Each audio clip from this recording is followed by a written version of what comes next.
शुरू। सावधान। नमो अरिहंताणं, नमो सिद्धाणं, नमो आयरियाणं, नमो वज्रायाणं, नमो लोए सव्वसाहुणं, तीन भुवन में सार, वीतराग विज्ञानता, शिव स्वरूप शिवकार, नमः त्रियोग समारिके। ये परम मांगलिक ग्रंथ हम पढ़ रहे हैं श्री छह ढाला जी। इसके अंतर्गत 6 ढालों में से हमारी चर्चा चल रही तीसरी ढाल पे, जिसमें सम्यक दर्शन के अंतर्गत 8 अंगों की चर्चा हमारी संपन्न हुई है। हम निकाल रहे हैं छंद नंबर 13 जो हमारा चल रहा है यहाँ पे। इसको पढ़ते हैं एक बार। धर्मी सो गोबच्छ प्रीति सम करि जिन धर्म दीपावे, इन गुण ते विपरीत दोष वसु तिन को सतत खिपावे। पिता भूप वा मातुल नप जो होए न तो मद ठाने, मदन रूप को मदन ज्ञान को धन बल को मद भाने। तो यहाँ पे चर्चा चल रही है प्रभावना अंग हमने पढ़ा। क्या होता है प्रभावना अंग? बताइए भाई, कौन बताना चाहता है प्रभावना अंग मतलब?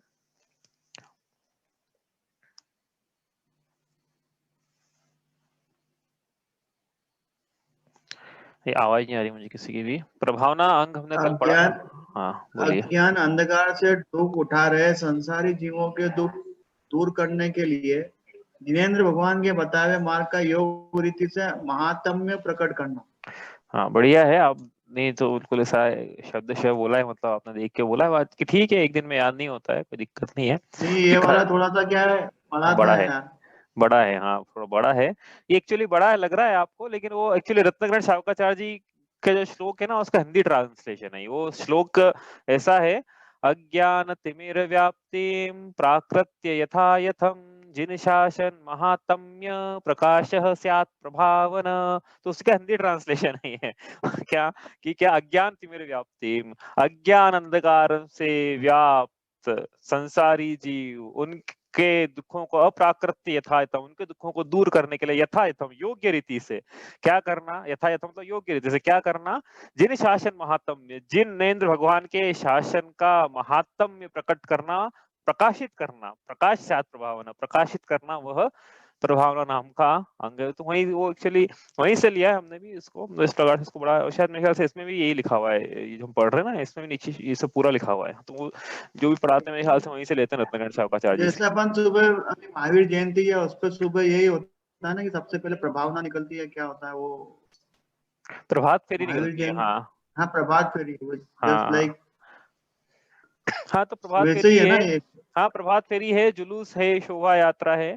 ये भी प्रभावना इनसे भी होती है, लेकिन सिर्फ यही प्रभावना नहीं है। हमने कल देखा था जैसे उदाहरण के लिए कि कोई जैसे जैसे क्या है कि कोई समाज में जिसका जो प्रतिष्ठित पद पर है, वो व्यक्ति यदि मुनिराजों को आहार देता है उदाहरण के लिए, ठीक है, डॉक्टर जैसे हुकुमचंद जी अपने कासलीवाल जी जो है, सर सेठ हुकुमचंद जी कासलीवाल, अब ये अपने हवेली के बाहर खड़े, कोठी के बाहर खड़े होकर प्रदान करें मुनिराज का, तो हमारे पे क्या प्रभाव पड़ेगा? आप ये विचार करो कि हमारे पे प्रभाव है, इतना बड़ा सेठ और मुनिराजों के चरणों में नतमस्तक है। तो कोई भी बड़ा व्यक्ति है जिस जो कि समाज में जिसको जाना माना नाम है, बिजनेस टाइकून है, धनवान है, विद्वान है, पढ़ा लिखा है, इस कोई भी है, तो वो यदि धर्म से जुड़ा हुआ है, धर्म की कोई भी क्रिया कर रहा है, रात की भोजन ने त्याग कर दिया, कंदमूल की त्याग कर दिया, नित्य अभिषेक है, स्वाध्याय है, प्रतिमा ले ली, अणुव्रत अंगीकार कर लिया, और किसी युवा ने, सोचो विचार करो, कोई युवा है, उसने युवा अवस्था में अणुव्रत अंगीकार कर लिए, तो हमारे पे हम पे कितनी प्रभावना होती है उसकी। तो ये प्रभावना, वो प्रभावना कर रहे हैं, मतलब जिन धर्म की, जिनको देख के हम प्रभावित हो रहे हैं। ठीक है, तो इस प्रकार से ये हमने प्रभावना नाम का अंग पढ़ा था। तो शोभा यात्रा वगैरह भी उसमें एक हिस्सा है। तो ये क्या है, वो हम पे प्रभावना उन्होंने की, हम लोगों पे करें शोभा यात्रा के माध्यम से, जैन हो या जैनेतर हो, कि कितने, वो कल नाम याद नहीं आता छुल्लक जी का, वो छुल्लक जी का नाम है छुल्लक ध्यान सागर जी। अब वो उन्होंने सिर्फ एक बार जिनेन्द्र भगवान के दर्शन किए, ठाकुर परिवार में जन्म हुआ था उनका, और एक बार सिर्फ जिनेन्द्र भगवान के दर्शन किए, उसके बाद से तो उन्होंने संसार ही छोड़ दिया, छुल्लक जी बन गए वो आचार्य श्री के संग में जाके। उसके पहले भगवान के दर्शन करने के पहले वो जैन धर्म का नाम तक समझ लो नहीं जानते होंगे। कुछ पता नहीं था, उन्होंने अंदर जाके पूछा कौन सा भगवान का मंदिर है ये, कौन बैठे हैं सामने, ऐसे शांत वीतरागी बिल्कुल शांत मुद्रा में। फिर लोगों ने बताया उसकी उनकी पूरी कहानी क्षुल्लक ध्यान सागर जी की इस प्रकार से। तो एक बार जिन भगवान के दर्शन किए, तो इस प्रकार वो शोभा यात्रा निकाली हमने भगवान की बाहर, किसी जीव ने एक बार ही दर्शन कर लिया, अनुमोदना कर ली, किसी के परिणाम, क्योंकि क्या है, शांत मुद्रा को देख के परिणाम शांत होते हैं, जैसी मुद्रा दिखेगी वैसे हमारे परिणाम होंगे और उसकी अनुमोदना होगी भाई। ये सब ऐसे ऐसी मुद्राएं देखोगे कि कोई मार कर रहा है और हाथ में तलवार है और पैर में कुछ नरमुंड की सब नरमुंड की माला है, तो परिणाम ऐसे होंगे, फिर देख के हिंसा के परिणाम होंगे, हिंसा की अनुमोदना होगी। कोई शांत है तो शांत परिणाम उनको देख के। तो इस प्रकार से शोभा यात्रा आदि से धर्म की प्रभावना होती है, क्योंकि जो व्यक्ति दर्शन करते हैं वो क्या है, धर्म की कहीं ना कहीं उनके मन में एक बार भी अनुमोदना होती है। तो वो तो एक बार तो मेरी बेर मिनिमम बोल रहे, हो सकता है जैसे क्षुल्लक ध्यान सागर जी जैसे जुड़ ही जाए, धर्म से जुड़ जाए। हाँ, नाम जिनवाणी पुत्र उनको संज्ञा दी है, जिनवाणी पुत्र, कि हे ठाकुर, ठाकुर परिवार में जन्म हुआ है लेकिन नाम जिनवाणी पुत्र। ठीक है, तो इस प्रकार से ये हमने कल पढ़ा प्रभावना नाम का अंग। तो ये हमारे 8 अंगों की चर्चा कल हुई। प्रभावना अंग में हमने वज्र कुमार मुनिराज की कल तक कथा देखी थी कि किस प्रकार से जैन धर्म पे विपत्ति आई, हाँ, कि बौद्धों का जुलूस पहले निकलेगा, जैनियों का बाद में निकलेगा, इस प्रकार से ये भी विपत्ति है ही भाई। हाँ, तो इसलिए क्या करा वज्र कुमार मुनिराज ने, अपने गृहस्थ अवस्था के पालन करने वाले पिता, असली पिता तो जो जन्म देने वाले पिता तो मुनि बन चुके थे सोमदत्त, लेकिन जो पालन करने वाले थे दिवाकर, विद्याधर राजा, उनसे फिर उन्होंने अनुरोध किया कि आप जाइए और व्यवस्था कीजिए कि जैन धर्म की प्रभावना हो, जैन धर्म का जुलूस पहले निकले। और उन्होंने फिर कैसे भी करके जैन धर्म का जुलूस पहले निकला, वहां पे फिर इस प्रकार से जैन धर्म की प्रभावना हुई। इस प्रकार से हमने कल वज्र कुमार मुनिराज की कथा देखी थी। इस प्रकार हमारी 8 अंकों की चर्चा 8 कहानियों के साथ में पूरी हुई है। एक एक दिन में एक एक अंक करना पड़ा, टाइम जितना लगा उतना लगा। बाकी क्या है कि वो कहानियां भी जरूरी थी। इस प्रकार से तो ये 8 अंकों की चर्चा हो गई। अब अपन अगली पंक्ति करते हैं यहाँ पे, इन गुणते विपरीत दोष वस तिनको सतत खिपावे। ये पंक्ति करने के पहले एक काम करते हैं। जो सम्यक दर्शन में बाकी अंग हमने पढ़े ना, ये 8 अंग, इसको अलग प्रकार से भी समझा जाता है। ये 8 अंग देखो यहाँ पे लिखे हैं, देखो अपन क्या करते हैं, इन 8 अंगों को समझने के लिए एक और तरीका है, उस तरीके का भी आज हम उपयोग कर लेते हैं, क्योंकि आपको कहीं मिल सकता है वो तरीका। हमको भी सिखाया था ये सिखाने वालों ने, तो हम भी क्यों छोड़े फिर। ठीक है, विषय नहीं तो इनकम्प्लीट रह जाएगा, आगे कहीं अंग विषय आने वाला नहीं है। ठीक है, शरीर तो 8 अंगों के नाम भाई सबको याद हो गए। नी शंकित, नाम सबको याद कर लेना भाई, जिसको याद नहीं हुए। नी कांक्षित, ये क्योंकि क्या है कि ये यदि अंगों के नाम में याद नहीं है तो फिर आगे कैसे बात होगी। निर्विचिकित्सा, निर्विचिकित्सा, उसके बाद अमूढ़ दृष्टि,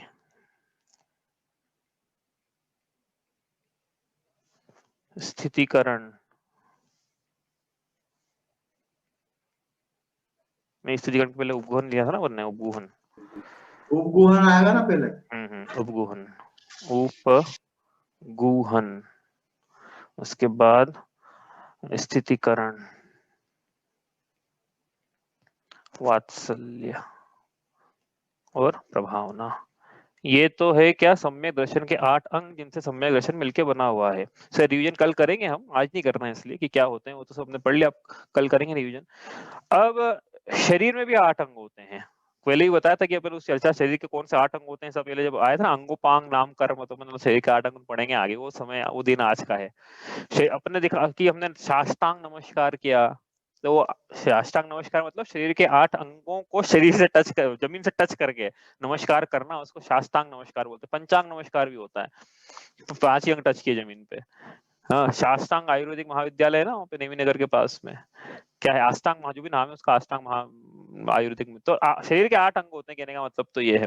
तो शरीर के 8 अंग कौन कौन से हैं, तो याद करना बड़ा आसान है। शरीर के 8 अंग, इस शरीर के 8, देखो एक और प्रसंग निकालेंगे यहाँ से, ज्यादा लेंगे नहीं क्योंकि अगला विषय नहीं है, लेकिन एक और प्रसंग निकालेंगे यहाँ से कि शरीर के 8 अंगों का क्या इंपॉर्टेंस है हमारे लिए।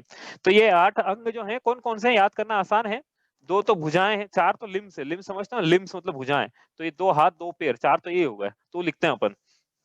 ठीक है, तो दाया कहाँ से शुरू करें, दाया पैर, बायां पैर, लेफ्ट एंड राइट, हाँ दाया बाया, दाया मतलब किसी को पता नहीं पता, लिख देता हूँ भाई मैं, आपको नहीं कुछ होना तो पूछ लिया करो कि मेरे को, मैं तो लिखते चले जाऊंगा कि आप किसी को यही कंफ्यूजन है कि दाया किसको बोलते हैं बाया किसको बोलते हैं, तो आप बिल्कुल बेझिझक होकर पूछना चाहिए।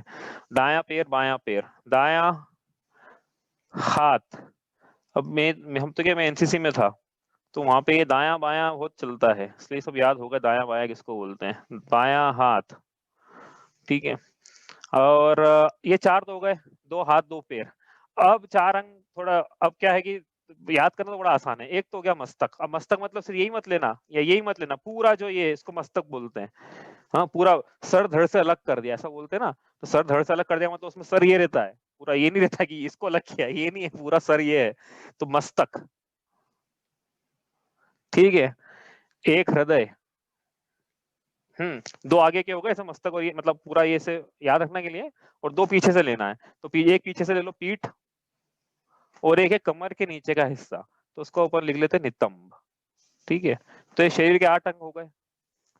अब कोई बोलेगा कि ये कहाँ चाहिए, उंगली कहाँ गई, ये आंख नाक कान मुंह ये सब कहाँ चले गए, और भी शरीर में और भी हिस्से हैं, लिंग है उदाहरण के लिए, तो ये सब कहाँ चले गए, ये तो है ही नहीं, शरीर के अंग नहीं है क्या ये। तो दो चीजें होती है, एक होता है अंग और एक होता है उपांग।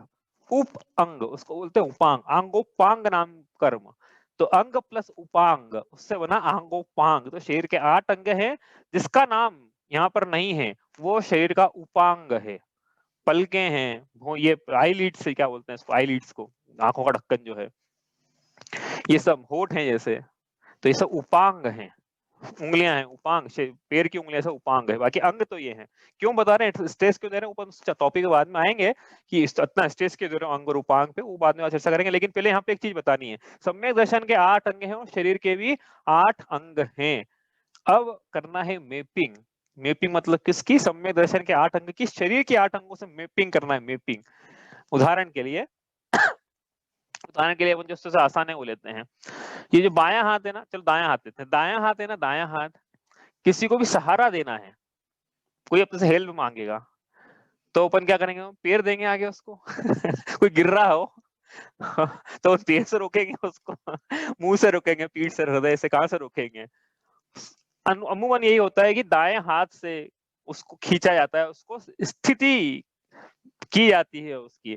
तो ये दाएं हाथ की मैपिंग कहां से हो गई, समझ में आई ना बात। दाएं हाथ की मैपिंग होगी कहां से, जोड़ी जमाओ, तो जोड़ी जमाओ में दाएं हाथ की मैपिंग होगी स्थितिकरण, ठीक है। ऐसे 8 अंक से 8 ही मैपिंग करना है, समझ में आ रहा है ना भाई।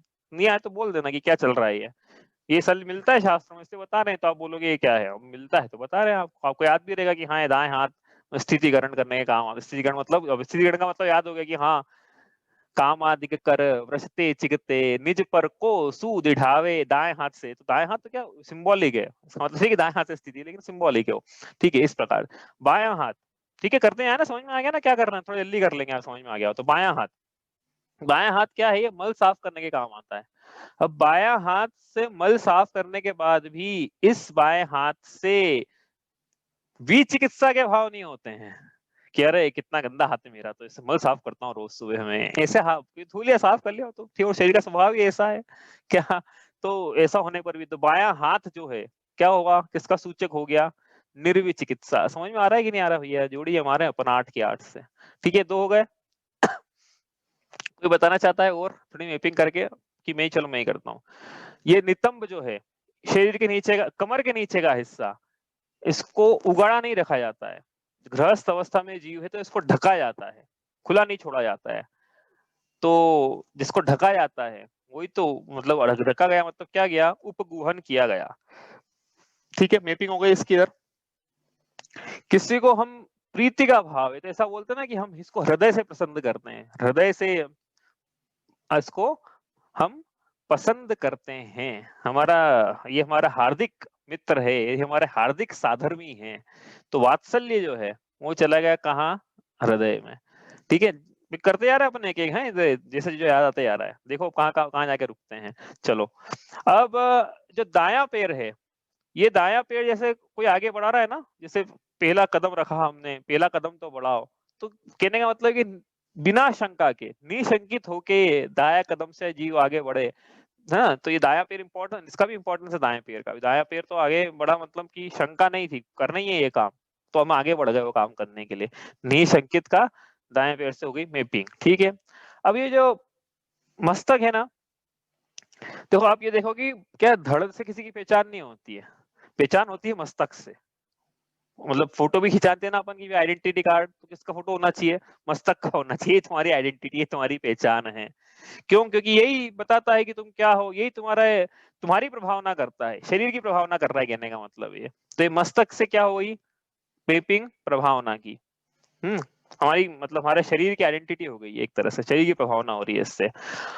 अब जो पीठ है, ये पीठ क्या है, ये मजबूती प्रदान करती है।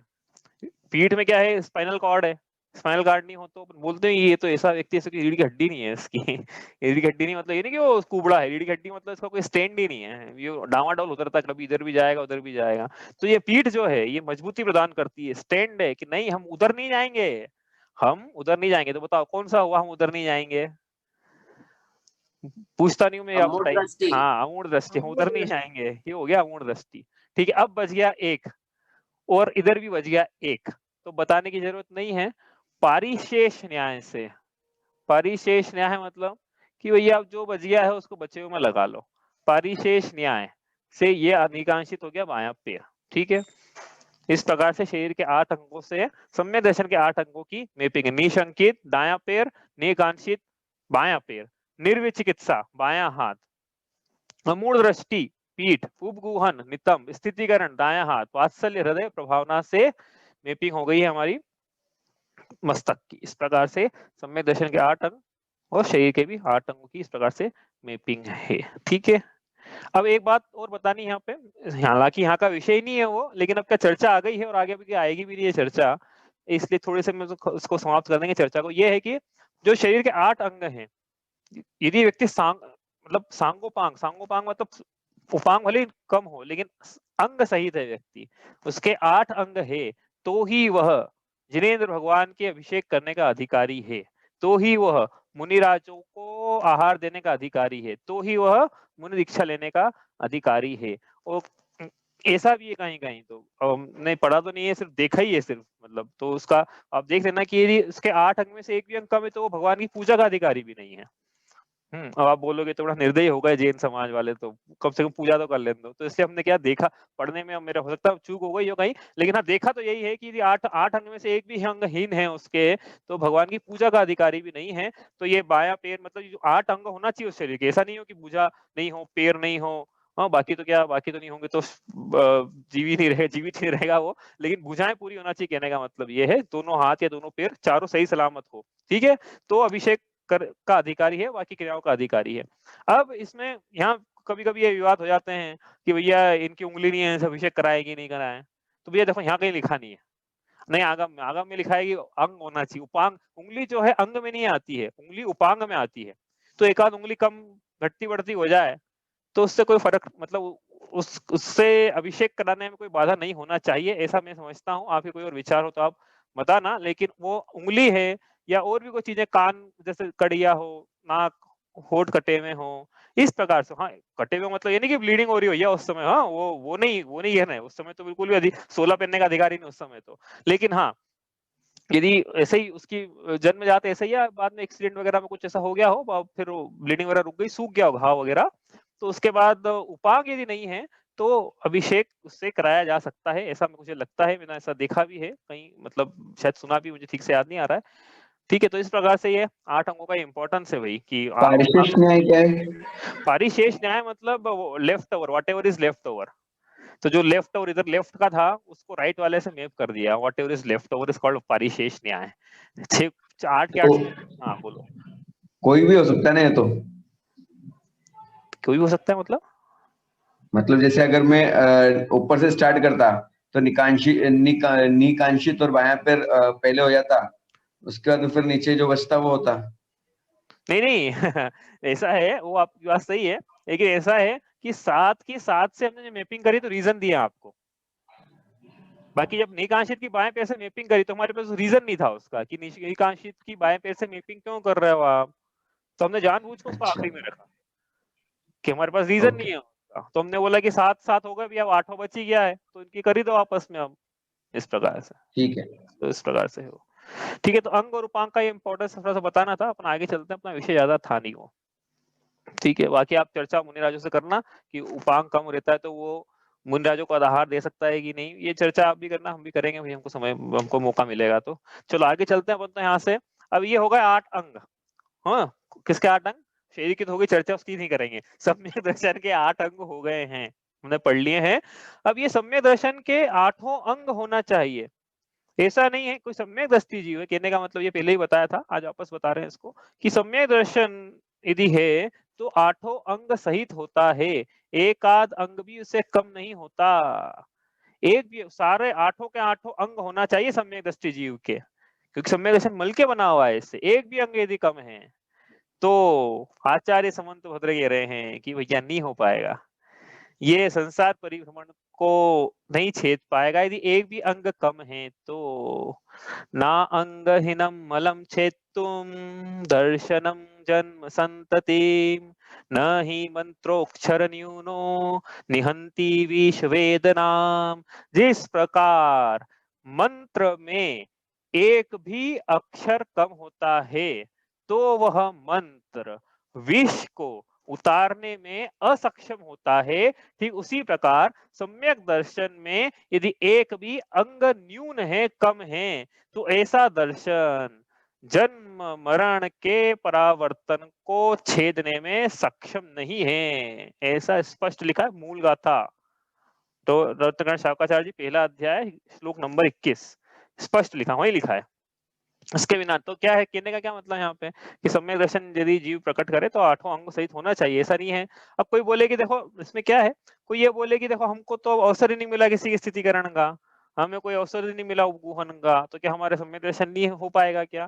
तो भैया ऐसा है कि अंतरंग प्रकट है, अवसर क्या जब मिलेंगे तब मिलेंगे, लेकिन अंतरंग में है कि जब भी मिलेगा योग्यता होना चाहिए कि जब भी मिलेगा तो उपगुहन करेगा वो, कम से कम ये तो कि आत्मा गुणों के पीछे ऐसा नहीं करे, ये तो ही ना बात है। मतलब कहने का मतलब है कि इनमें से ऐसा हो सकता है कि आपको मौका नहीं मिल रहा है, जीव सम्यक दृष्टि है लेकिन उसको मौका ही नहीं मिला है किसी को स्थितिकरण करने का, तो क्या करे फिर? तो किसके नहीं है क्या, मतलब जबरदस्ती जाए कि नहीं हमको तो स्थितिकरण करना है साहब आज का, क्योंकि हमारा सम्यक दर्शन प्रकट नहीं होगा, ऐसा नहीं है।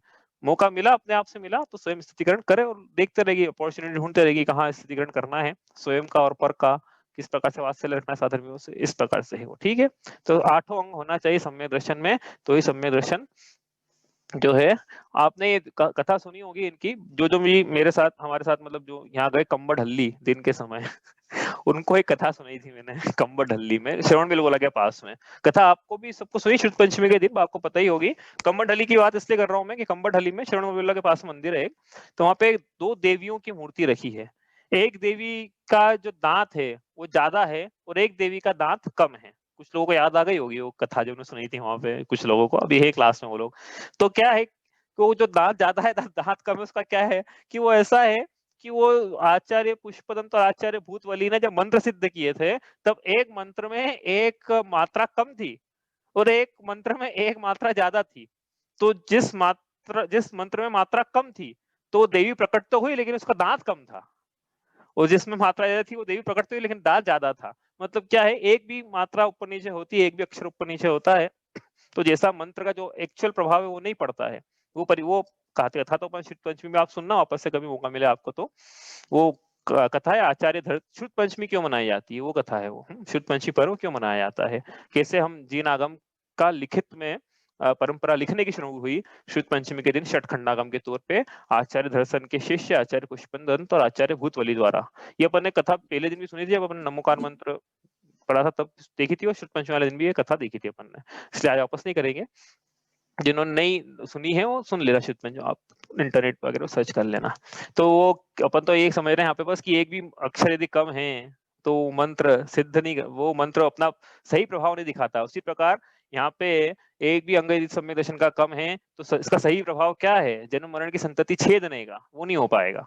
सिर्फ 8 अंग होना चाहिए सम्यक दर्शन के, 8 अंग में एक भी कम मत कर देना कि नहीं हम तो ये नहीं करेंगे, हमसे नहीं हो पाएगा, या इसकी जरूरत ही नहीं हमको, इसकी भी नहीं हम सम्यक दृष्टि, ऐसा नहीं होता। सम्यक दृष्टि तो 8 अंग सहित होता है। ठीक है, चलो ये अपना प्रसंग हो गया है। कोई पूछना है किसी को कुछ, नहीं तो अपन आगे चले यहाँ से।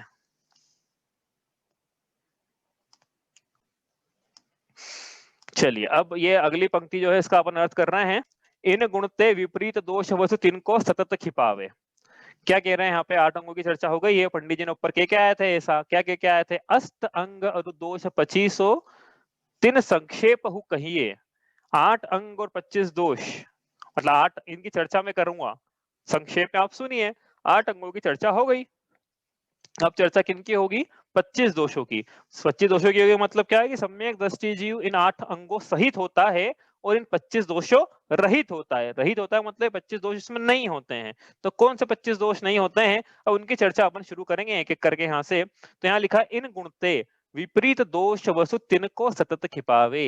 इन गुणते मतलब ऊपर जो लिखे ना अंग, वो जो अंग हैं उन्हीं को यहाँ गुण कह रहे हैं कि इन इन अंगों से, इन गुणों से, क्योंकि दोष का विपरीत बनाना था ना, तो दोष का विपरीत बना गुण। तो इन गुणते, इन अंगों से विपरीत जो दोष हैं, वसु, वसु मतलब क्या होता है फिर? बहुत बार आ गया है शब्द वसु इसमें छड़ाला में। वसु मतलब 8। तो इन 8 गुणों से विपरीत जो 8 दोष है, इनको तीन को सतत, यहाँ संत लिखा है भाई, हमको सतत याद है। सतत मतलब निरंतर, निरंतर। खिपावे मतलब हटाता है, खिपा देता है, दूर, नष्ट कर देता है, दूर कर देता है। इस प्रकार से सम्यक दृष्टि जीव इन अंग से विपरीत जो 8 दोष है उनको निरंतर दूर करता है। यदि नहीं करता है तो उसके तत्त संबंधी दोष पाया जाता है, इसलिए 25 दोष है। तो निशंकित, एक एक करते हम यहाँ पे एक एक करके लिखते जाते हैं। तो निशंकित ये अंग है, तो फिर दोष क्या है? दोष मतलब यदि निशंकित अंग नहीं पाया जा रहा है तो मतलब क्या पाया जा रहा है? तो इसका मतलब दूसरे कलर में करते हैं, इसका मतलब शंका नाम का दोष पाया जा रहा है। निकांक्षित अंग नहीं पाया जा रहा है तो मतलब कांक्षा नाम का दोष है।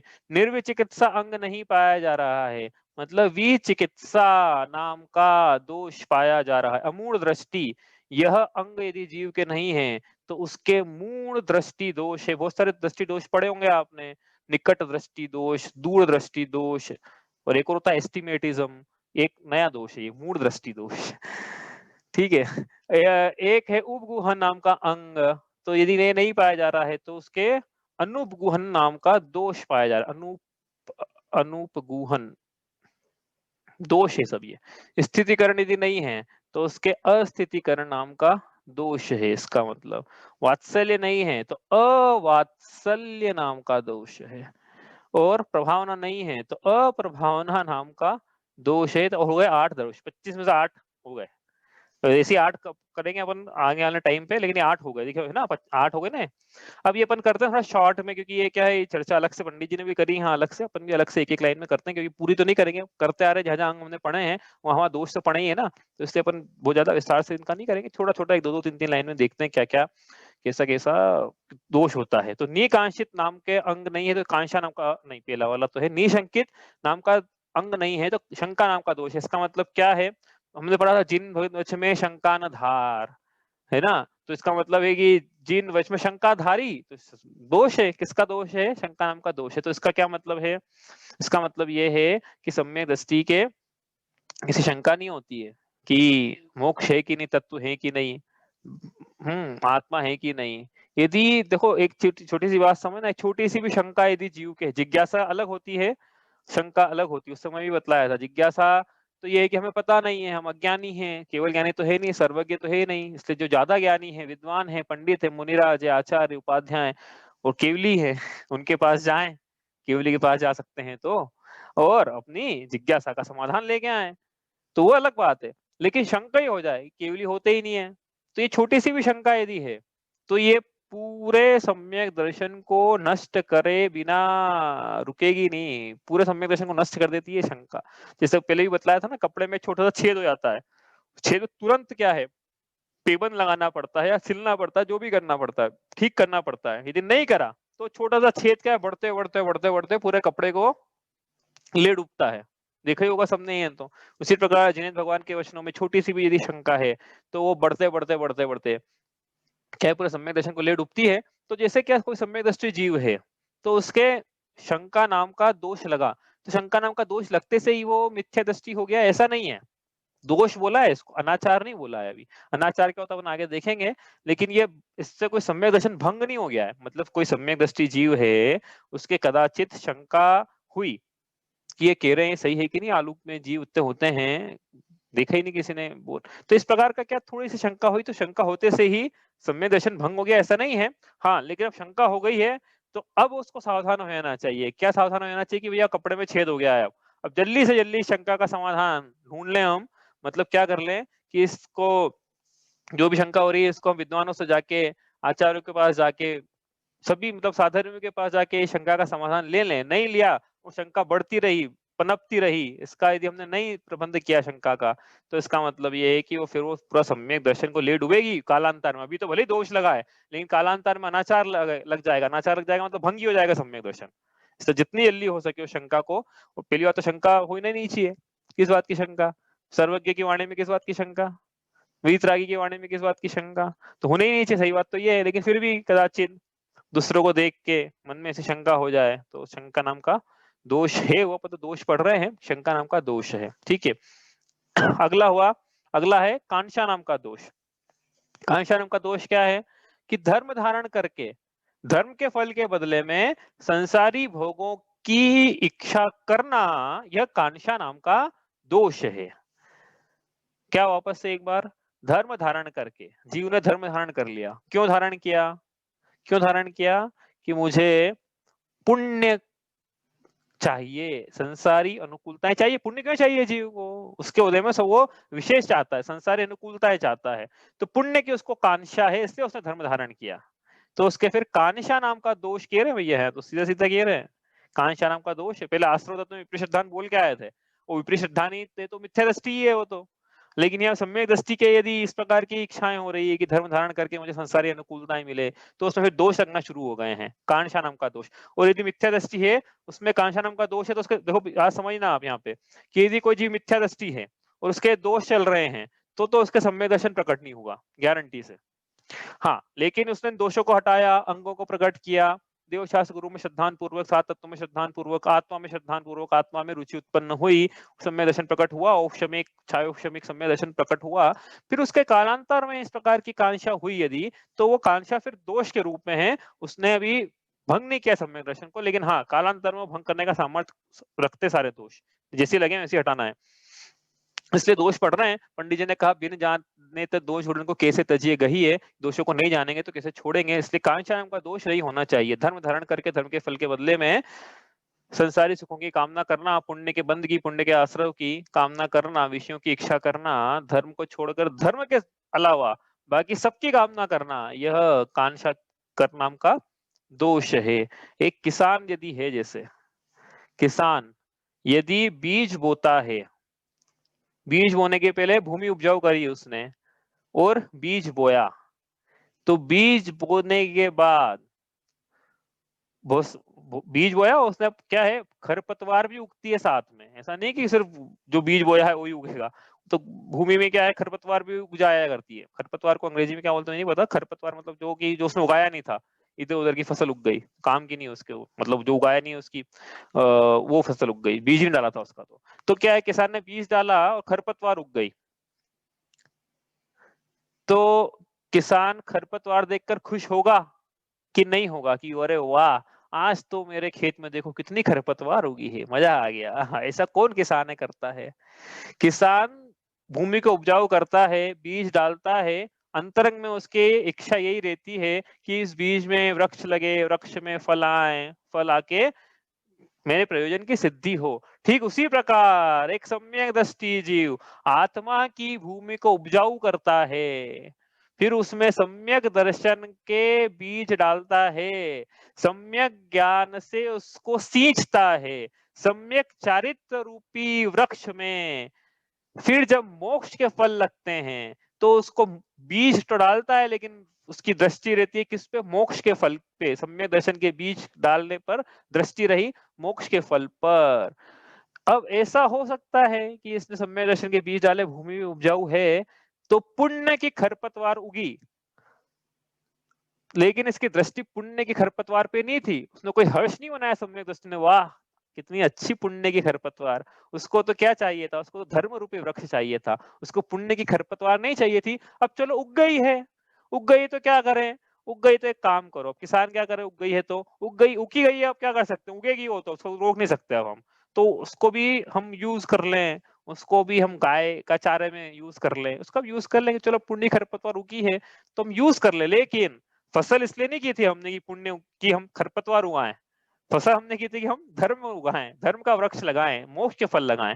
तो इसलिए जीव के कांशा नाम का दोष नहीं होना चाहिए कि इस पुण्य की खरपतवार लगेगी, पुण्य की लगेगी। किसान को नहीं देता पुण्य की खरपतवार लगाऊंगा। आज के हमारे खरपतवार लगाने वाले कौन है बताओ? ऐसा चलता है ना, क्या चल रहा है? ये बिल्कुल विपरीतता चल रही है, विपरीतता। धर्म का स्वरूप ही नहीं है ऐसा। अपन आगे चलते हैं, वो प्रसंग बहुत बार ले लिया अपन ने पहले भी। चलो, एक कांशा नाम का दोष हुआ कि क्या, कि धर्म धारण करके धर्म के फल के बदले में संसारी अनुकूलताएं चाहना, ये कांशा नाम का दोष है। आगे निर्विचिकित्सा का दोष क्या है? यहाँ पे क्या पढ़ रहे हैं हम? विचिकित्सा। विचिकित्सा मतलब क्या? कि भाई मुनिराजों के मलिन शरीर को देखकर उनसे ग्लानि का भाव करना, यह विचिकित्सा है। क्योंकि पंडित जी ने लिखा ना, मुनि तन मलिन न देख घिनावे, न हटा दो उसमें से तो दोष बन जाएगा, मुनि तन मलिन देख घिनावे। इसका मतलब विचिकित्सा नाम का दोष है उसे। विचिकित्सा मतलब ग्लानि का भाव, घृणा का भाव, अनुत्सुकता का भाव, अरुचि का परिणाम, खेद का परिणाम, इसको बोलते हैं विचिकित्सा। तो सम्यक दृष्टि के विचिकित्सा नहीं होती है। विचिकित्सा क्या होती है? कि जिन आयतनों से, जिन मंदिर से, धर्म से, धर्मियों से है, अपने दो प्रकार की पढ़ी थी विचिकित्सा, द्रव्य विचिकित्सा और भाव विचिकित्सा। द्रव्य विचिकित्सा क्या है? मुनिराजों के मलिन शरीर को देखकर, आर्यिका माता के मलिन शरीर को देखकर, एलग की छुल्लग चीज, धर्मायतनों की अव्यवस्था देखकर, जिनवाणी को जीर्ण शीर्ण अवस्था में देखकर, या और भी किसी प्रकार की अव्यवस्था देखकर मन में ग्लानि के भाव आना, यह विचिकित्सा नाम का दोष। यदि आते हैं तो विचिकित्सा नाम का दोष है। देखो ये तो ठीक है, लेकिन यहाँ पे ज्यादा इंपॉर्टेंस क्या है? भाव विचिकित्सा। भगवान के वचनों से ग्लानि के भाव आना, यह भाव विचिकित्सा है। भगवान के वचनों से ग्लानि के भाव कैसे आते हैं जीव को? बताओ भैया, चलो आप बताओ कैसे आते हैं? उदाहरण याद है किसी को भाव विचिकित्सा का?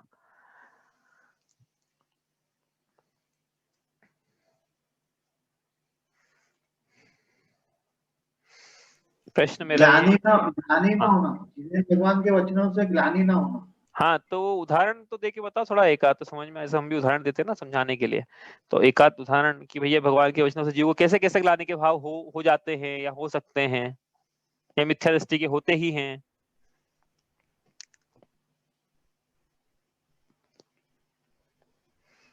बढ़िया है। तो देखो, लिखना पड़ेगा, आप नहीं लिखोगे ना तो आपको याद बिल्कुल, क्योंकि विषय इतना ज्यादा है कि अपन नहीं लिखेंगे तो अपने को बिल्कुल याद रहने वाला नहीं है। दो प्रकार की अपने यहाँ, मैंने नहीं लिखा था यहाँ पे, लेकिन भाई मैं सारी चीज नहीं लिख सकता हूँ यहाँ पे, लेकिन हाँ आप तो थोड़ा लिखने का ज्यादा प्रयास करो। कि यहाँ पे दो प्रकार से अपन ने निर्वय चिकित्सा पढ़ी थी, एक द्रव्य निर्वय चिकित्सा और एक भाव निर्वय चिकित्सा। द्रव्य निर्वय चिकित्सा तो मैंने लगाया, अभी सब एग्जाम्पल दिए कि जिन आयतनों पे यदि कोई गंदगी है उसको देख कर, अरे कितना गंदा जिनबिंब है, इस प्रकार से भाव आ रहे हैं, तो ये द्रव्य विचिकित्सा के भाव हैं। उज्जैन भगवान के वचनों से ग्लानि का भाव, ये भाव विचिकित्सा। तो उदाहरण आपसे पूछा कि उदाहरण क्या है? कोई और बताना चाहता है? भाव विचिकित्सा तो देखा किसने भाई ब्रेक में, क्या होता है भाव विचिकित्सा? उदाहरण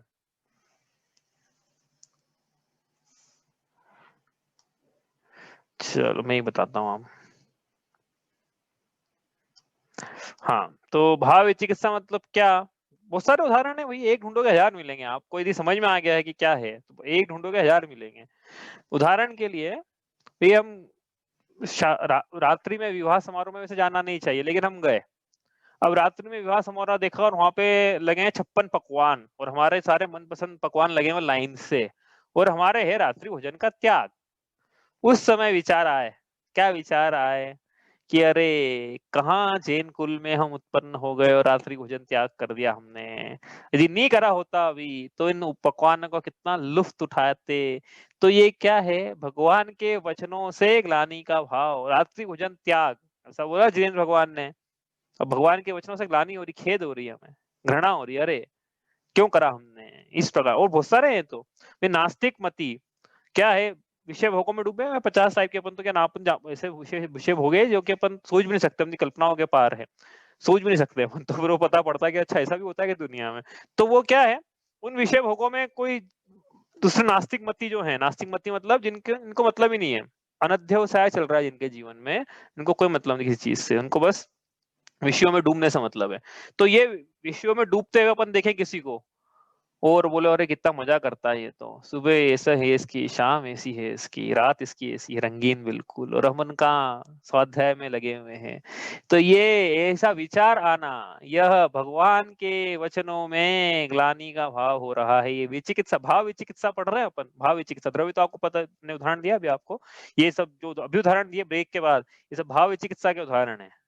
और अब अच्छा आप में क्या है कि हमको समझ में आता है कि पेपर में क्या डालना है अगले पेपर में डरा नहीं रहा हूं मैं आपको, लेकिन क्या है आपको थोड़ा तो बेसिक बेसिक बात तो कठिन नहीं है, मुझे लगता है विषय कठिन नहीं है ये, बस आपको थोड़ा सा याद रखना है।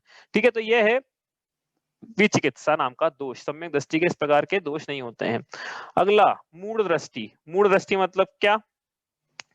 मन वचन काय से कुदेव धर्म, उनके अनायतनों की या उनके सेवकों की प्रशंसा न करना, यह मूढ़ दृष्टि नाम का, अमूढ़ दृष्टि नाम का अंग है। तो मूढ़ दृष्टि नाम का दोष क्या हुआ? मूढ़ दृष्टि नाम का दोष ये हुआ कि भैया अनायतनों की, जो धर्म के स्थान नहीं है उनकी, उनकी अनुमोदना करना, उनके सेवकों की प्रशंसा करना, कौतूहल से वहां चले जाना कि चलो देख के तो आए, उनका जुलूस निकल रहा है, अपन भी देखें कैसा होता है। तो ये क्या है? अनुमोदना हो रही है उनके जुलूस की। कब हो जाए अनुमोदना? थोड़ी पड़ती भाई, पाप की अनुमोदना होने में, जैसे पुण्य की अनुमोदना, अच्छे कार्य की अनुमोदना होने में देर नहीं लगती है, वैसे पाप की अनुमोदना होने में कितनी देर लगती है? अरे इनका तो बढ़िया है यार, इनका तो ऐसे चलता है। तो वो क्या है? अनुमोदना का दोष लग रहा है कहीं ना कहीं। वो क्या है? अपने भावनाएं वो घर कर रही है अपने को, क्या ये अच्छा है, ये अच्छा है। इन तो क्या एकांतियों के मतों में हम उनकी प्रशंसा कर रहे हैं, हम हिंसा की प्रशंसा कर रहे हैं, विषय कषाय के पोषण की प्रशंसा कर रहे हैं, मन वचन का ऐसे। तो मूढ़ दृष्टि नाम का दोष यदि हम कर रहे हैं तो इसलिए क्या करना? मध्यस्थ का भाव रखना अपने को, कहीं दिख जाए सामने तो ऐसा नहीं कि थोड़ा सिर झुका लें अपन भी। तो मूढ़ दृष्टि नाम से तो मिथ्या दृष्टि हो तो खैर, बाकी मूढ़ दृष्टि में यह है कि एक सम्यक दृष्टि जीव मन वचन काय से कुआयतनों की, जो धर्म के आयतन नहीं है उनकी अनुमोदना नहीं करता, प्रशंसा नहीं करता है। यदि करता है तो मूढ़ दृष्टि नाम का दोष है उससे, इसका मतलब ये है। तो ये सम्यक दर्शन प्रकट होने के बाद की बात कर रहे हैं भैया। हाँ, कि सम्यक दर्शन प्रकट हो गया है तो हम कह रहे हैं मूढ़ दृष्टि नाम का दोष। सम्यक दर्शन प्रकट ही नहीं हुआ है तो उसको तो अभी फिर बात क्या करें दोष की, क्योंकि दोष तो क्या सम्यक दर्शन होने के बाद की चर्चा है दोषों की। तो यदि सम्यक दर्शन प्रकट ही नहीं है पहले, तो फिर ये प्रकट, तो ये तो दोष जो है ये बिल्कुल अनाचार के रूप में है। मतलब ये दोष इतना बड़ा है कि सम्यक दर्शन प्रकट ही नहीं होने देना। सिर्फ दोष ही नहीं है, मतलब ये सम्यक दर्शन कोई खा गए, सम्यक दर्शन ही नहीं है, तो ये दोष सम्यक दर्शन में लगते हैं ना। मिथ्या दृष्टि के लाएगा फिर वो। हाँ, तो मिथ्या दृष्टि है ना, वही तो कह रहे हैं, वो मिथ्या दृष्टि हो गया। जिसके मतलब कहना क्या मतलब, जिसके सम्यक दर्शन प्रकट ही नहीं हुआ है तो उसके काय के दोष? उसके तो पूरा मिथ्या दर्शन ही चल रहा है पूरा हाँ हाँ, लेकिन सम्यक दर्शन प्रकट हो गया है तो फिर इन दोषों से बचना है। कहने का मतलब प्रसंग ये है अपना, सम्यक दर्शन प्रकट हो गया है तो इन दोषों से जीव बचता है। यदि प्रकट दोष लगे हैं तो फौरन दोषों को दूर करता है। ज्यादा बड़ा दोष लग गया तो प्रायश्चित भी ले सकता है, प्रायश्चित भी लेना चाहिए कि हाँ नहीं ये तो हमसे अनुमोदना हो गई है, गलत काम हुआ, इस प्रकार से। ठीक है, तो ये हुआ मूढ़ दृष्टि। आगे चले अपन। उपगुहन, ये अंग है। क्या है उपगुहन? कि देखो बहुत सारी बातें थी उपगुहन में। पहली बात तो ये थी कि पर के दोषों की, साधर्मियों के दोषों को ढकना। दूसरा, अपने आत्मा के गुणों की प्रशंसा न करना। और तीसरा, अपनी आत्मा के गुणों की वृद्धि करना। तो ये इस प्रकार से ये उपगुहन है। तो अनुगुहन क्या हो जाएगा? सबका उल्टा लगाना है। क्या उल्टा लगाना? कि हमेशा दृष्टि दोषों पे रखना, हमेशा अपने गुणों का बखान करना और अपने गुणों की वृद्धि की बात ही नहीं करना। क्यों? क्योंकि गुणों की वृद्धि से क्या मतलब? अपने को लोग क्या समझते हैं अपने को, तो उससे मतलब है। भले ही वो गुण अपने में हो या न हो। हमने अंदर फटाए कपड़े पहने हैं, लोगों को दिख रहे हैं क्या? लोगों को जब तक नहीं दिख रहे तब तक बहुत बढ़िया, लोगों को नहीं दिखना चाहिए। मतलब क्या है, हम भले ही फटा पहन लें लेकिन लोगों को दिखना नहीं चाहिए। ये जीव की क्या है, ऐसी उसकी टेंडेंसी रहती है कि हमें भले, तो हम क्या, हम फटा अच्छा पहनना चाहते हैं या फटा पहन के भी लोगों को अच्छा बतलाना चाहते हैं कि हाँ हमने देखो इतना अच्छा पहना है?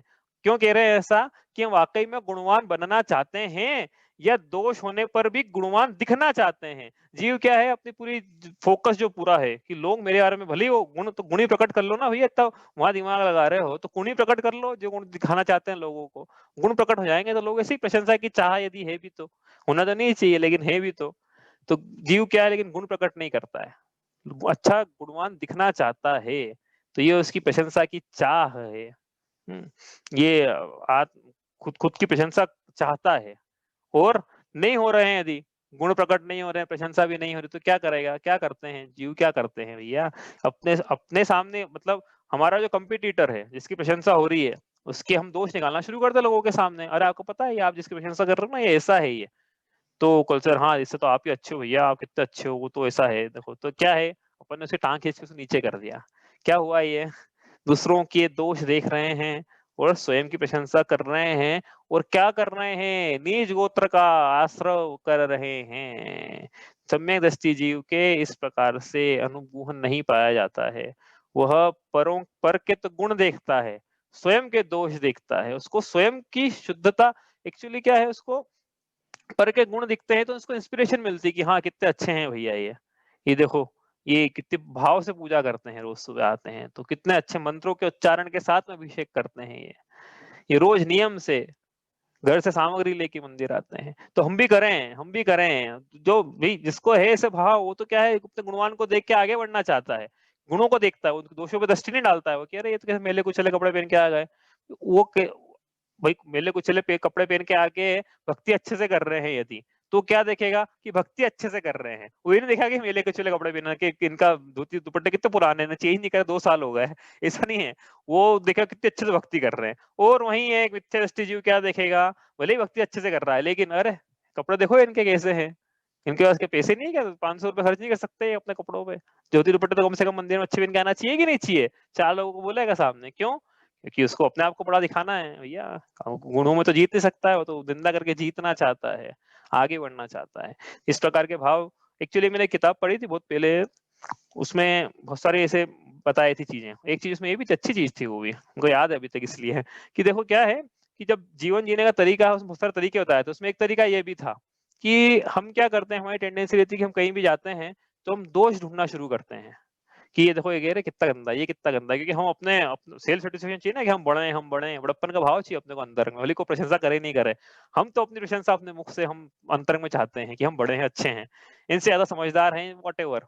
तो क्या है कि जीव जहाँ कहीं भी जाता है और दोष ढूंढना शुरू करता है पर में, पर के घर में गया तो ये इनका ये अच्छा नहीं है, अच्छा नहीं है, अच्छा नहीं है, बोल उस तो जो किताब था, डेल कार्नेज नाम था उस ऑथर का, तो डेल कार्नेज वहां पे बोलते हैं, बोले करना तो ये चाहिए कि कहीं भी अपन जा रहे हैं तो उल्टा प्रशंसा के भाव होना चाहिए, भले ही हम 50 दोष दिख रहे हो उसमें, लेकिन एक ना एक अच्छी अच्छाई दिखेगी दिखेगी, तो उस अच्छाई को देख कर उस अच्छाई की प्रशंसा करना चाहिए, ऐसा वो डेल कार्नेगी ने वहां बोला था उस किताब में, कि उस अच्छाई को ढूंढो आप, उस अच्छाई की उसके मुंह के सामने प्रशंसा करो कि अरे कितना अच्छा है ये, और जैसा नहीं कि फ्लेटरी करने का नहीं बोल रहे, झूठी प्रशंसा का नहीं बोल रहे, वाकई में आप कुछ ढूंढो अच्छी चीज वहां पे, उस घर में कोई ना कोई तो अच्छी, उस घर की बात नहीं है, कोई भी कहीं भी जाओ स्थान पे, व्यक्ति से मिलो, इवेंट हो जाए, कुछ भी हो जाए, एक अच्छी चीज ढूंढो, उसकी प्रशंसा करो, और ऐसे क्या होती है, मित्रता बढ़ती है, सौहार्द बढ़ता है, वात्सल्य बढ़ता है, प्रेम बढ़ता है, सोशल नेटवर्किंग स्किल्स बता रहा था वो कि ऐसे इस प्रकार से नेटवर्किंग की जाती है, सोशल नेटवर्किंग। तो ध्यान तो किस पे होना चाहिए, प्रशंसा पे होना चाहिए, लेकिन जीव क्या है, 2 प्रकार के लोग होते हैं दुनिया में, एक वो होते हैं जो चांद पे काले धब्बे ढूंढते हैं, और दूसरे वो हैं जो चांद की चांदनी का मजा लेते हैं। तो अपन देख ले अपन कौन से में से हैं, चांद में काले धब्बे ढूंढ रहे हैं कि चांद की चांदनी का मजा ले रहे हैं। तो ये हुआ, यदि काले धब्बे देख रहे हैं तो अनुग्रह नाम का दोष लग रहा है हमें, पर के दोषों पे दृष्टि है हमारी। इस प्रकार से ये हुआ अनुग्रह नाम का दोष। अस्थितिकरण, अस्थितिकरण बताना चाहता, अस्थितिकरण कैसे होता है, मैं बता देता हूँ भाई, क्या है, समय बहुत ज्यादा हो जाता नहीं तो आपसे पूछने में। अस्थितिकरण, अब क्या है कि स्थितिकरण में हमने पढ़ा था कि कामादिक कर रस्ते चकते निज पर को सुधावे, अस्थितिकरण मतलब क्या है कि यदि वो धर्म में स्थित है सामने वाला, तो क्या बोलना उसके सामने जाके कि अरे भैया अभी तो तुम कमाओ, तुम्हारे कमाने के दिन हैं, कहाँ तुम स्वाध्याय में फंसे हुए हो, कहाँ मंदिर में, कहाँ बीच रात्रि में छोड़ दिया तुमने, कहाँ तुम मुनिराजों के लिए चौके लगा रहे हो, कहाँ तुम ये कर रहे हो, कहाँ तुम तप कर रहे हो, कहाँ तुम उपवास कर रहे हो, कुछ और भी करो जीवन में, जीवन में और भी करने लायक है, अभी तो तुम्हारी उम्र है करने की। तो व्यक्ति धर्म में स्थित था, उसको चलायमान कर दिया ऐसा उपदेश देके, ये हुआ उसका अस्थितिकरण। और सिर्फ उपदेश देके नहीं होता है स्थितिकरण, जिस प्रकार बिना उपदेश दिए भी स्थितिकरण किया जा सकता है, उसी प्रकार बिना उपदेश दिए भी अस्थितिकरण हो सकता है। जैसे उदाहरण के लिए उस समय भी ये उदाहरण दिया था कि भाई हमारे रात्रि भोजन नहीं छूट रहा है, तो हमारे आने वाले संतति का, हमारे बच्चों का और उनके बच्चों का कैसे छूटेगा, कैसे धर्म से जुड़ेंगे। तो हमने बिना उपदेश के उनका अस्थितिकरण कर दिया, करा कि नहीं करा।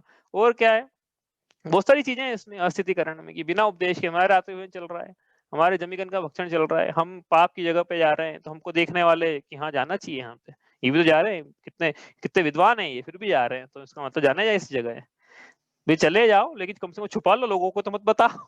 चले जाओ ऐसा नहीं बोल रहा हूँ मैं, जाना चाहिए ऐसा नहीं बोल रहा हूँ, लेकिन कभी कम से कम चले गए पाप की जगह पे, तो कम से कम व्हाट्सएप पे फोटो तो मत डालो कि देखो हम गए थे बैंकॉक पटाया, देखो कितनी अच्छी जगह, मतलब नाम ही उसका इतना बदनाम है, वो जो नाम लिया मैंने अभी कि वहां गया, मतलब कैरेक्टरहीन का सर्टिफिकेट लग जाता। अकेला आदमी चले जाए कभी तो, फैमिली के साथ गया तो एक अलग बात है, लेकिन अकेला चले जाए तो मतलब कैरेक्टरलेस इंसान है ये, ऐसा सर्टिफिकेट तो चले जाए ऐसी पाप की जगह पे, और फिर बताए भी। तो क्या है कर रहे हैं अपन, अपन लोगों का धर्म सच्चे मार्ग से अस्थितिकरण कर रहे हैं, सुख के मार्ग से अस्थितिकरण हो रहा है उन सबका, कि हाँ नहीं देखो ये सही, ये कर रहे हैं, ये ऐसा, इतने विद्वान है फिर भी जा रहे हैं सभी। तो इसलिए मैं कह रहा हूँ कि भैया कम से कम जाना है तो भले ही मुंह छुपा के चले जाओ, लेकिन कम से कम बतलाओ तो मत लगोगे कि हाँ ऐसी पाप की जगह हो क्या है। हाँ लेकिन हाँ धर्म धर्म तीर्थ यात्रा करके आए तो फिर बिल्कुल बताओ, ऐसी ऐसी प्रशंसा करो, ऐसी प्रशंसा करो कि वाह कितना आनंद आया, बिल्कुल जैसे साक्षात भगवान के दर्शन हुए, भगवान के साक्षात समो शरण में बैठे। ऐसे होता है देखो स्थितिकरण। जैसे किसी कोई आपसे पूछे कि कैसे हैं आप, आपके जीवन में तो बड़ी अनुकूलताएं चल रही है, कोई ऐसा बोले आपसे, बोलते हैं हमसे भी लोग बोलते हैं भाई कि आपके जीवन में तो बड़ी अनुकूलताएं चल रही है, अभी सब जो चाहिए सब हो रहा है, ऐसा लोग बोलते हैं। हो कितना हो रहा है तो मैं जानता हूँ, लेकिन लोग ऐसा बोलते हैं। तो अपन क्या बोले, अपन क्या बोलेंगे, मैं क्या, अपन क्या बोले, कोई भी तो क्या बोलेगा कि भैया ये सब जिनेंद्र भगवान की भक्ति का प्रसाद है, यह सब जिनवाणी के स्वाध्याय का फल है, जो भी मुझे मिल रहा है वह सब मेरे निर्ग्रंथ गुरुओं का आशीर्वाद है। क्या करा अपन ने, उनका धर्म में स्थितिकरण हुआ है ऐसा बोल के कि धर्म का यह फल है, संसारी अनुकूलता भी मिलती है, अभ्युदय और निश्रेयस दोनों की प्राप्ति कराने वाला है धर्म, और सिर्फ धर्म ही कराने वाला है ऐसा। तो लेकिन होता उल्टा है, उल्टा होता क्या है, अपन तो ऐसा उपदेश देते हैं कि जो धर्म में स्थित हो वो उल्टा धर्म चलायमान हो जाए, मतलब उसका अस्थितिकरण हो जाए। तो ऐसा ऐसा यदि हो रहा है तो अस्थितिकरण नाम का दोष है। और सिर्फ उपदेश से नहीं, ऐसा मैंने बताया अपनी चर्या से, ये तो मंदिर ही नहीं जा रहे भाई, और उनको फिर उनके उनपे जो आश्रित हैं वो उनसे ही सीख रहे ना। तो ये अस्थितिकरण है उन लोगों का, धर्म अपने कुटुंबियों का, अपने मित्रों का, अपने अपने को जो जानते हैं उनका। ठीक है, ये अपन ने कर लिया था उस समय भी, अपन आगे चलते हैं। देखो इनकी चर्चा क्या है, ऐसी है चंडा नियोग की, करते जाओ करते जाओ करते जाओ, लेकिन वो अपन को विषय आगे बढ़ाना रहता है। इसलिए अपन आप सोचना एक्चुअली कि हमें ये सब आपको अब हम सभी को अपने ऊपर लगाना है कि हम कहाँ लोगों का स्थितिकरण कर रहे हैं, कहाँ स्थितिकरण कर सकते हैं, कहाँ स्व का पहले करें, फिर कहाँ पर का कैसे करें, ये सब अपने ऊपर आप लगाते चले जाना है। तो आप थ्योरी पढ़ रहे हैं, प्रैक्टिकल आपको करना है। आगे चलते हैं अपन यहाँ से। अवात्सल्य, अवात्सल्य मतलब क्या, कि धर्मी जनों से इसलिए वात्सल्य करना कि अपन उनसे पापड़ बड़ी का बिजनेस कर पाए, उनके पास जाके अपन अपने प्रोडक्ट्स बेच पाए, अपने विजिटिंग कार्ड दे पाए, अपना धंधा चला पाए। अपनी नौकरी नहीं लग रही हो तो साधर्मियों से प्रीति करके व्हाट्सएप ग्रुप पे जोड़ के धर्म के नाम पे जोड़ लो, फिर बताओ कि देखो भैया हमारा तो ये धंधा है, हमसे आइटम खरीदो। तो ये क्या है ये अवात्सल्य नहीं, एक्चुअली क्या है, वात्सल्य मतलब क्या है कि निस्वार्थ प्रीति का भाव होना, ये वात्सल्य है। तो यहाँ पे प्रीति का भाव तो है जीव के, लेकिन निस्वार्थ नहीं है, स्वार्थ सहित है, इसलिए बोल रहे हैं इसको अवात्सल्य है। हाँ, स्वार्थ सहित रखा है यदि तो भी अवात्सल्य है, और यदि प्रीति नहीं रखी तो अवात्सल्य है ही ना। प्रीति नहीं रखी मतलब क्या, प्रीति नहीं रखी मतलब यही कि भाई मुनिराज आ गए, आगम में आज्ञा है कि मुनिराज मुनि का भेष दिखे, हाथ में पीछे कमंडल हो, तो जीव को नमस्तु करना है, ये आगम की आज्ञा है। वैसे कथाएं भी अपन नहीं ले रहे हैं आज, अपना प्रसंग नहीं है इसलिए, लेकिन जब भी आएगा प्रसंग तो लेंगे कि किस प्रकार से एक राजा ने एक मछली पकड़ते हुए मुनिराज को नमोस्तु किया और एक गर्भवती आरिका माता को वंदनामी किया। वो बोले गर्भवती कैसे हो सकती है आरिका माता और मुनिराज मछली कैसे पकड़ सकते हैं। तो वो परीक्षा लेने कोई आया था, वो अपनी कथा नहीं है, लेकिन हम ये समझ रहे हैं कि मुद्रा देखी तो नमोस्तु वंदनामी इच्छामी होना चाहिए, लेकिन मुनिराज आ गए मंदिर में और अपन खड़े भी नहीं हो पा रहे हैं कि आए होंगे कोई अपना क्या करना। तो अवात्सल्य पाया जा रहा है। प्रतिपत्तिर यथा योग्यम ऐसा लिखा था कि जिसकी जैसी होती है, मतलब विरट का शौकाचार्य से बोला मैंने ये कि जिसका जैसा पद है उसके अनुसार उनका आदर विनय सत्कार किया जाता है साधर्मी का। मुनिराज आ गए मंदिर में और अपनी अपन पूजा में ही लगे, नहीं हम पूजा कर रहे हैं, हम कैसे खड़े हों, वो देखना अपनी अपनी रहती। भैया आप हो सकता कोई नहीं खड़ा रहे, वो अलग चीज है, लेकिन ये है कि अपन हो सकते हैं यदि खड़े सक्षम है तो कम से कम खड़ो। क्या भैया हम अपना बता देते हैं, भाई मैं बताना नहीं चाहता था अपना, लेकिन ठीक है मैं क्या जाता विषय तो लंबा हो जाएगा कि मुनिराज अपन पूजा कर रहे हैं, मंदिर में मुनिराज का प्रवेश हुआ तो क्या करें भाई अपन, ये है कि अपन खड़े हो जाओ, पूजा भी चालू है, खड़े भी हो गए, नमोस्तु भी कर लो, वहीं बैठ भी जाओ, फिर मुनिराज के बैठने की प्रतीक्षा मत करो, क्योंकि विनय हो गई ना भाई, एक बार विनय करनी है आपको। तो ये थोड़ी कि मुनिराज जब तक नहीं बैठेंगे जब तक हम कैसे बैठे, वो ठीक है अपन पूजा कर रहे हैं उस समय, वो अलग, वो प्रसंग अलग है अपना। हाँ कहीं अपन धर्म सभा में है, मुनिराज आकर जब तक वो नहीं बैठेंगे जब तक अपन नहीं बैठेंगे, वो अलग प्रसंग है। तो ये तो जैसी जहाँ होती है ना वैसी की जाती है। मैं तो अपना बता रहा हूँ कि भाई ऐसा होता है। आ गए अब क्या करें, भाई भगवान ही यार, भगवान अभिषेक हो रहे हैं भगवान के, भगवान का विहार हो रहा है, अब वो नीचे बैठे हुए हैं, तो अपने को फिर क्या है, खड़े होके एक बार नमोस्तु करो फिर बैठ जाओ। बोले भगवान नहीं बैठा उसके पहले बैठ जाओ, अपने को एक बार खड़े होना है, मतलब यार नहीं भी खड़े हो सकते हैं कोई, तो बैठे बैठे सिर झुका दे, नमोस्तु कर रहे हैं तो नहीं कर रहे हैं, तो वात्सल्य नाम का दोष पाया जा रहा है। क्यों? क्योंकि जिसकी जैसी विनय उसकी यथा योग्य विनय नहीं कर रहे हैं, या फिर कर रहे हैं तो स्वार्थ से प्रेरित होकर कर रहे हैं, ये इस प्रकार से। और अभी नहीं तो क्या हो रहा है, अभी तो क्या चल रहा है, बिल्कुल चरम पे चल रहा है अपना पंथवाद, कि हमारे ऐसे हैं तुम्हारा ऐसे हैं। तो क्या है, एक साधन में क्या, एक ही घर में रहने वाले अलग अलग लोग आपस में कि कोई कैसे हैं, कोई कैसे हैं, कोई कैसे हैं, 3 जनरेशन है, तो वो 3 टाइप के लोग पाए जाते हैं एक ही घर के नीचे। तो आपस में अवात्सल्य है कि भैया वहां क्यों जा रहे हो, वहां नहीं जाना चाहिए, ऐसा करो वैसा करो। ये तो ये पंथवाद चल रहा है अंतरंग में, देखना वास्तव में कि हमने सत्य का निर्णय कर लिया है कि हम सिर्फ पंथवाद के चक्कर में उलझे हुए हैं, ये स्वयं जीव। लेकिन जीव कितने लोग हैं ऐसे जिन्होंने शास्त्राध्याय करा होगा और फिर निर्णय ले लिया होगा नहीं यही सही है। तो मैं उनसे पूछना चाहता हूँ भैया कहाँ लिखा हो, हमको बता दो, तो हम भी निर्णय ले ले, हमको तो मिल ही नहीं रहा है, आपको कहाँ से मिल गया? हाँ कि पंचामृत से करें कि जल से करें कि इससे करें, फूल से करें कि चावल से करें, आपको मिले तो बताना भैया कि देखो 10वीं शताब्दी के पहले ऐसा लिखा हुआ था यहाँ कि ऐसे नहीं करना है, हमको तो मिला नहीं भैया, आपको मिले तो बिल्कुल बताना। तो क्या पंथवाद है पूरा, ये कुछ नहीं है इसमें सब। तो ये यदि इस प्रकार से पंथवाद, पंथियों को देखा जा रहा है कि 13 पंथी है, ये 20 पंथी है, साधु भी 13 पंथी है, राधिका माता भी 20 पंथी, इस प्रकार से। तो ये अवात्सल्य नाम का दोष पाया जा रहा है।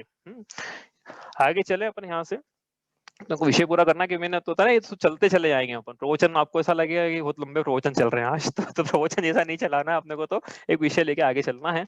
आगे है अप्रभावना। अप्रभावना नाम का अंग मतलब क्या, उदाहरण दे देते हैं बस एक छोटा सा। अप्रभावना मतलब जैसे अभी बोला ना उन्होंने कि जैसे जुलूस चल रहा है, शोभा यात्रा, प्रभात फेरी, तो महावीर जयंती के दिन भगवान का प्रभाव जुलूस निकलता, शोभा यात्रा प्रभावना के लिए, जिन धर्म की प्रभावना के लिए। लेकिन भगवान चल रहे जुलूस से पीछे पीछे और अपन चल रहे हैं आगे क्या, आइसक्रीम खाते हुए और सड़क पे गंदगी करते हुए, और उसके ऊपर से फिर भगवान निकल रहे हैं अपने झूठन के ऊपर से। तो दूसरे धर्मावलंबी देख के क्या बोलेंगे कि इनसे अच्छा धर्म तो हमारा है। एक सरदार देखेगा तो क्या बोलेगा वो सरदार कि ये इनसे अच्छा तो हमारा है, कि हम हमारे कोई जो भी रहता हो रथ के ऊपर, मुझे नहीं पता, गुरु ग्रंथ साहब वगैरह जो भी है, तो वो जब पीछे चलता है तो हमारे यहाँ तो हमारी स्त्रियां सड़क की झाड़ू निकालते हुए चलती है, और ये जैनियों को देखो कचरा करते हुए उसके ऊपर से भगवान को निकाल रहे हैं, इससे अच्छा तो हमारा है। तो ये क्या हुई, अप्रभावना, जैन धर्म की अप्रभावना हुई। रात्रि भोजन किया हमने लोगों के सामने, क्यों, जैन धर्म तो ऐसा ऐसा प्रचलित है कि आप तो भैया हिंसा मूल है आपके धर्म में, रात्रि भोजन करते हो पकड़ाए गए, धर्म की अप्रभावना हो रही है। इस प्रकार से है, और भी आते हैं इसमें।